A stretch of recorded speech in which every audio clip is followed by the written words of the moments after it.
ఆదికాండము 28వ అధ్యాయము. ఇస్సాకు యాకోబును పిలిపించి, నీవు కనాను కుమార్తెలలో ఎవతను వివాహము చేసుకొనకూడదు.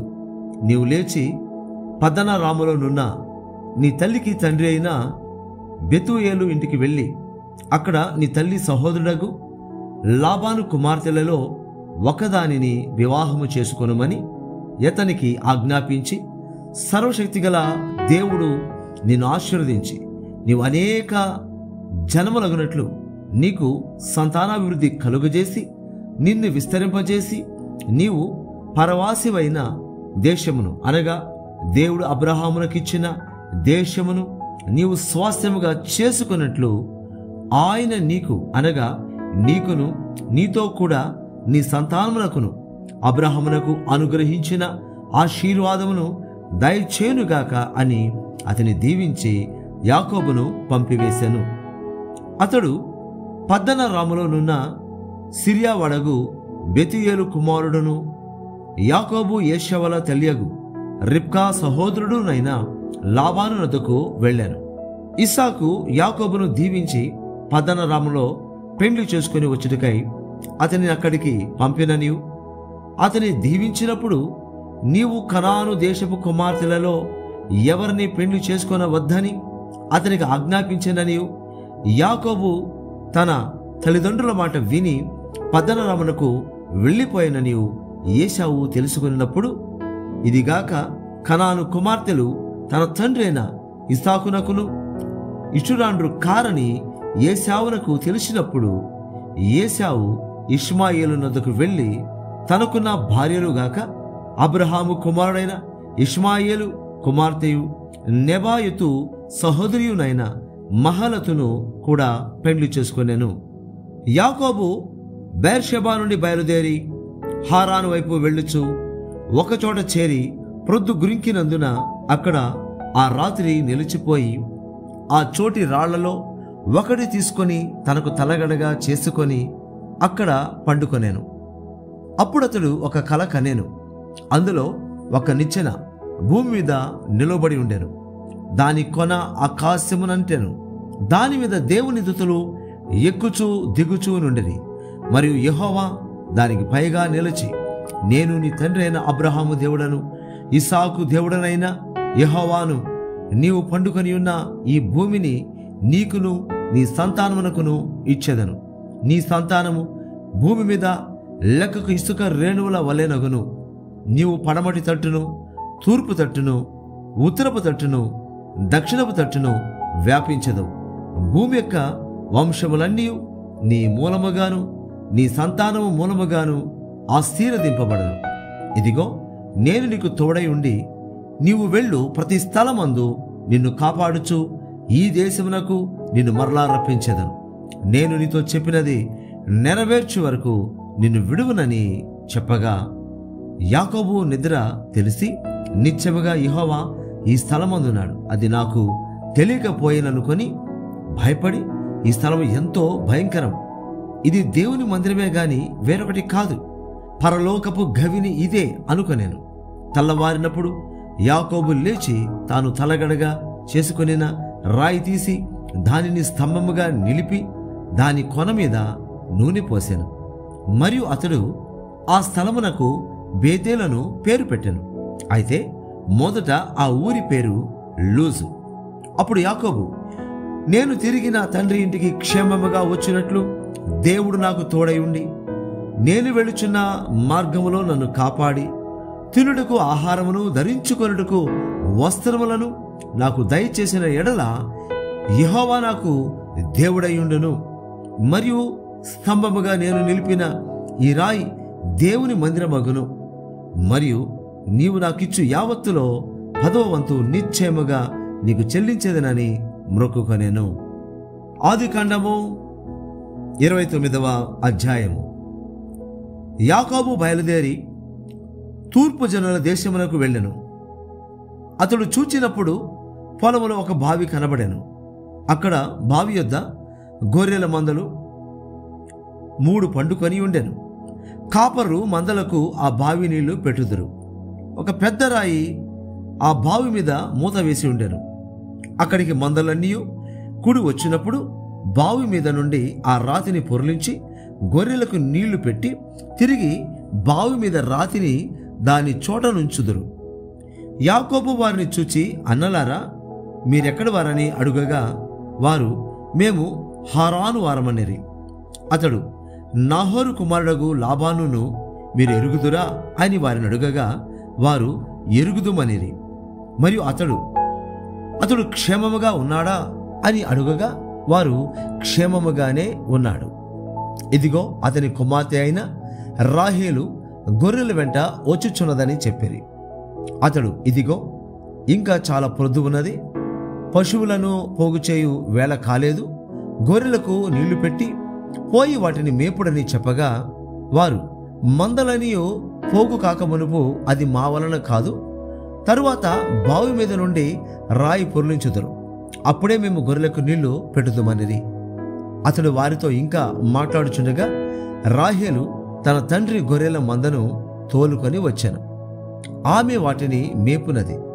యాకోబు తన తల్లి సహోదరుడైన లాబాను కుమార్తెకు రాహేలును తన తల్లి సహోదరులకు లాబాను గొర్రెలను చూచినప్పుడు అతడు దగ్గరికి వెళ్ళి బావి మీద నుండి రాతిని పొర్లించి తన తల్లి సహోదరులకు లాబాను గొర్రెలకు నీళ్లు పెట్టెను. యాకోబు రాహేలును ముద్దు పెట్టుకొని ఎలుగెత్తి ఏడ్చాను. మరి యాకోబు తాను ఆమె తండ్రి బంధువుడనియు రిబ్కా కుమారుడనియు రాహేలుతో చెప్పినప్పుడు ఆమె పరిగెత్తిపోయి తన తండ్రితో చెప్పెను. లాబాను తన సహోదరి కుమారుడైన యాకోబు సమాచారము వినినప్పుడు అతనిని ఎదుర్కొనుటకు పరుగెత్తుకొని వచ్చి అతని కౌగిలించి ముద్దు పెట్టుకొని తన ఇంటికి తోడుకొని పోయాను. అతడు ఈ సంగతులన్నీ లాబానుతో చెప్పాను. అప్పుడు లాబాను, నిజముగా నీవు నా ఎముకయు నా మాంసమునై ఉన్నావు అనెను. అతడు నెల దినములు అతని యొద్ద నివసించిన తర్వాత లాబాను, నీవు నా బంధుడు అయినందున ఊరకే నాకు కొలువు చేసేదవా? నీకేమి జీతము కావాలనో చెప్పుమని యాకోబుని అడిగాను. లాబానికి 2 కుమార్తెలుండరి. వారిలో పెద్దదాని పేరు లేయా, చిన్నదాని పేరు రాహేలు. లేయా జబ్బు కండ్లు గలది, రాహేలు రూపవతియు సుందరియునై ఉండెను. యాకోబు రాహేలును ప్రేమించి, నీ చిన్న కుమార్తె అయిన రాహేలు కోసము నీకు 7 సంవత్సరములు కొలువు చేసేదనెను. అందుకు లాబాను, ఆమెను అన్యునికిచ్చుట కంటే నీకిచ్చుట మేలు, నా యొద్ద ఉండుమని చెప్పగా యాకోబు రాహేలు కోసము 7 సంవత్సరములు కొలువు చేశాను. అయినను అతడు ఆమెను ప్రేమించుట వలన అవి అతనికి కొద్ది దినములుగా తోచెను. తర్వాత యాకోబు, నా దినములు సంపూర్ణమైనవి కనుక నేను నా భార్య యొద్దకు పోవునట్లు ఆమెను నా కిమ్మని లాబాను నడుగగా లాబాను ఆ స్థలములోనున్న మనుషులనందరినీ పోగు చేసి విందు చేయించి రాత్రివేళ తన కుమార్తె అయిన లేయాను అతని యొద్దకు తీసుకొని పోగా యాకోబు ఆమెను కూడాను. మరియు లాబాను తన దాసి అయిన జిల్పాను తన కుమార్తె అయిన లేయాకు దాసిగా ఇచ్చాను. ఉదయమందు ఆమెను లేయా అని ఎరిగి అతడు లాబానుతో, నీవు నాకు చేసిన పని ఏమిటి? రాహేలు కోసమే కదా నీకు కొలువు చేసి తిని, ఎందుకు నన్ను మోసపుచ్చితివన్నాను. అందుకు లాబాను, పెద్దదానికంటే ముందుగా చిన్నదాన్ని నిచ్చుట మా దేశ మర్యాద కాదు. ఇవేక వారము సంపూర్ణము చేయము, నీవిక 7 సంవత్సరములు నాకు కొలువు చేసినడలా, అందుకై ఆమెను కూడా నీకిచ్చేదమని చెప్పగా యాకోబు అలాగు చేసి ఆమె వారము సంపూర్తి అయిన తరువాత అతడు తన కుమార్తె అయిన రాహేలును అతనికి భార్యగా ఇచ్చాను. మరియు లాబాను తన దాసియగు బిల్హాను తన కుమార్తె అయిన రాహేలుకు దాసిగా ఇచ్చాను. యాకోబు రాహేలును కూడెను. మరియు అతడు లేయా కంటే రాహేలును బహుగా ప్రేమించి అతనికి మరి 7 ఏళ్లు కొలువు చేశాను. లేయా ద్వేషింపబడుట యెహోవా చూచి ఆమె గర్భము తెరచెను. రాహేలు గొడ్రాలై ఉండెను. లేయా గర్భవతి కుమారుని కని, యెహోవా నా శ్రమను చూచి ఉన్నాడు గనుక నా పెరిమిటి నన్ను ప్రేమించును గదా అనుకొని అతనికి రూబేను అను పేరు పెట్టెను. ఆమె మరలా గర్భవతి అయి కుమారుని కని నేను ద్వేషింపబడితినన్న సంగతి యెహోవా విన్నాడు గనుక ఇతని కూడా నాకు దయచేసిననుకొని అతనికి షిమ్యోను అను పేరు పెట్టెను. ఆమె మరలా గర్భవతి అయి కుమారుని కని తుదకు ఈసారి నా పెనిమిటి నాతో హత్తుకొని ఉండెను. అతనికి 3 కుమారులను కంటిననుకొనేను. అందుచేత అతనికి లేవి అను పేరు పెట్టెను. ఆమె మరలా గర్భవతి అయి కుమారుని కని ఈసారి యెహోవాను స్తుతించెదననుకొని యూదా అను పేరు పెట్టెను. అప్పుడు ఆమెకు కానుపు ఉడిగెను. ఆదికాండము 30వ అధ్యాయము. రాహేలు తాను యాకోబునకు పిల్లలు కనకపోవుట చూచి తన అక్క యందు అసూయపడి యాకోబుతో నాకు గర్భఫలము నిమ్ము, లేనియెడల నేను చచ్చెదనెను. యాకోబు కోపము రాహేలు మీద రగులు కొనగా అతడు నేను నీకు గర్భఫలమును ఇయ్యకపోయినా దేవునికి ప్రతిగా నున్నానా అనేను. అందుకామె నా దాసి అయిన బిల్హా ఉన్నది కదా, ఆమెతో పొమ్ము, ఆమె నా కొరకు పిల్లలను కనును, అలాగున ఆమె వలన నాకును పిల్లలు కలుగుదురని చెప్పి తన దాసి అయిన బిల్హాను అతనికి భారీగా ఇచ్చాను. యాకోబు ఆమెతో పోగా బిల్హా గర్భవతి అయి యాకోబునకు కుమారుని కనెను. అప్పుడు రాహేలు దేవుడు నాకు తీర్పు తీర్చాను, ఆయన నా మొరని విని నాకు కుమారుని దయచేసిననుకొని అతనికి దాను అని పేరు పెట్టెను. రాహేలు దాసి అయిన బిల్హా తిరిగి గర్భవతి అయి యాకోబుకు 2వ కుమారుని కనెను. అప్పుడు రాహేలు దేవుని కృప విషయమై నా అక్కతో పోరాడి గెలిచితననుకొని అతనికి నఫ్తాలి అను పేరు పెట్టెను. లేయా తనకు కాన్పు ఉడుగుట చూచి తన దాసి అయిన జిల్పాను తీసుకొని యాకోబునకు ఆమెను భారీగా ఇచ్చెను. లేయా దాసి అయిన జిల్ఫా యాకోబునకు కుమారుని కనగా లేయా ఇది అదృష్టమే గదా అనుకొని అతనికి గాదు అను పేరు పెట్టెను.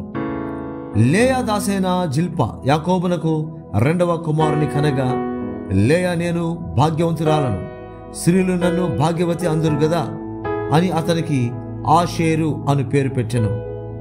గోధుమల కోతకాలములో రూబేను వెళ్ళి పొలములో పుత్రదాత వృక్షపు పండ్లు చూచి తన తల్లి అయిన లేయాకు తెచ్చి ఇచ్చాను. అప్పుడు రాహేలు నీ కుమారుని పుత్రదాత వృక్షపు పండ్లలో కొన్ని నాకు దయచేయమని లేయాతో అనగా ఆమె నా భర్తను తీసుకుంటివే, అది చాలదా?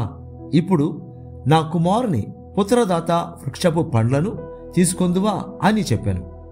అందుకు రాహేలు కాబట్టి నీ కుమారుని పుత్రదాత వృక్షపు పండ్ల నిమిత్తము అతడు ఈ రాత్రి నీతో శయనించునని చెప్పాను.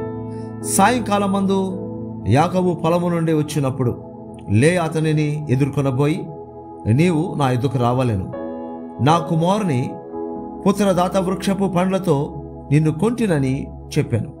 కాబట్టి అతడు ఆ రాత్రి ఆమెతో శయనించెను.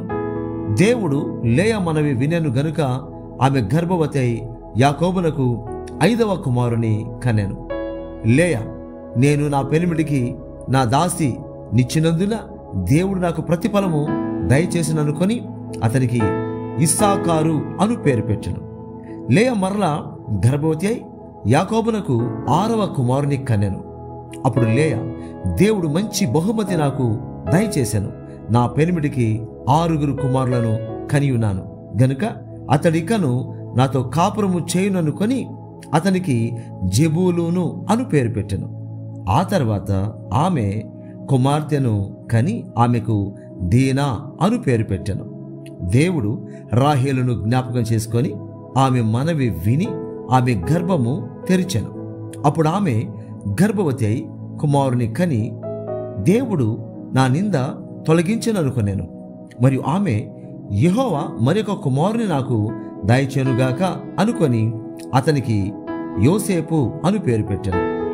రాహేలు యోసేపును కనిన తరువాత యాకోబు లాబానుతో నన్ను పంపివేయము, నా చోటికిని నా తండ్రి దేశమునకును వెళ్ళెదను, నా భార్యలను నా పిల్లలను నాకు అప్పగించము, అప్పుడు నేను వెళ్ళేదను, వారి కోసము నీకు కొలువు చేసి తిని, నేను నీకు కొలువు చేసిన విధమును నీవెరుగుదువు గదా అని చెప్పాను. అందుకు లాబాను అతనితో, నీ కటాక్షము నా మీదనున్న ఎడల నా మాట వినుము. నిన్ను బట్టి యెహోవా నన్ను ఆశీర్వదించినని శకునము చూసి తెలుసుకుంటునని చెప్పాను. మరియు అతడు, నీ జీతం ఎంతని నాతో స్పష్టంగా చెప్పుము, అది నీకిచ్చేదన నేను. అందుకు యాకోబు అతని చూచి, నేను నీకెట్లు కొలువు చేసి తినో, నీ మందలు నా యొద్ద ఇట్లుండేనో అది నీకు తెలియను. నేను రాకమునుపు నీకుండినది కొంచెమే, అయితే అది బహుగా అభివృద్ధి పొందెను. నేను పాదము పెట్టిన చోటెల్లా యెహోవా నిన్ను ఆశీర్వదించెను. నేను నా ఇంటి వారి కొరకు ఎప్పుడు సంపాద్యము చేసుకుందున నేను. అప్పుడతడు, నేను నీకేమి ఇయ్యవలనని అడిగినందుకు యాకోబు, నీవు నాకేమీ ఇవ్వద్దు. నీవు నా కొరకు ఈ విధముగా చేసిన ఎడల నేను తిరిగి నీ మందను మేపి కాచెదను.